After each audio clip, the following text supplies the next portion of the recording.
Hello and welcome back, guys. So in this problem, we need to check if a number is Sastry number or not, right?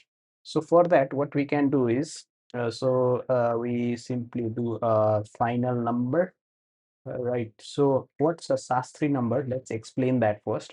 So if we are given 183, so what would be the next number? 184, right? So when we combine both of them together, it will be 183, 184, right? So that will be what, 1,83,000 something, right? 100,000 something like that. So 183,000, right? So it'll be something like that, right? So when we do a square root of it, it should result in a perfect whole number kind of thing. Okay. So how do we check that? We can check that by, first of all, let's convert that number. All right. N. So we need to make it into a string, and then we combine another thing as well. So we need to do n plus 1. So 183 comes in, it becomes a string. 183 comes in, we add plus 1 to it, 184. Both of them are concatenated. Now it's a string of 183, 184, but we can't perform operation on it. So we will need to make it into an int, right? After that, what we can do is our final number is ready, right? So we can do return math.sqrt,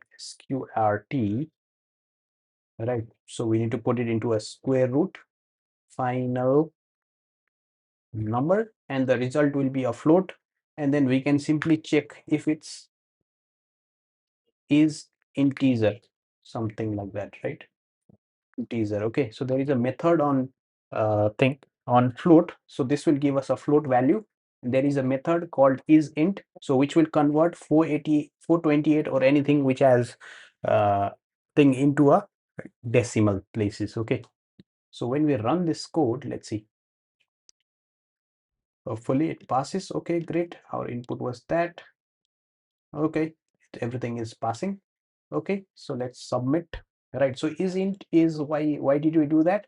Because when we do a square root of it, it would result in 428.0. But we don't, even though it's 0, we don't want it to be considered, right? So if we do isInt, right, it would solve that problem for us. Okay. So let's check other people's solution as well. So someone is doing something similar, and then they are just concatenating it. Okay, is sqrt square root value equals to concatenated value. Okay, just checking if it's perfect or not. Okay, people are doing it differently, I guess.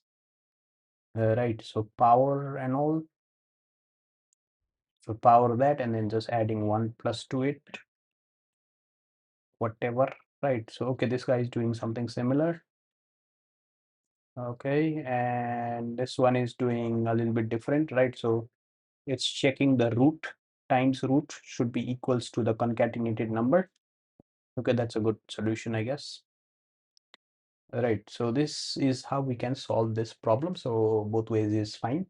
However, it suits you, you can do it. Thank you for your time. Take care.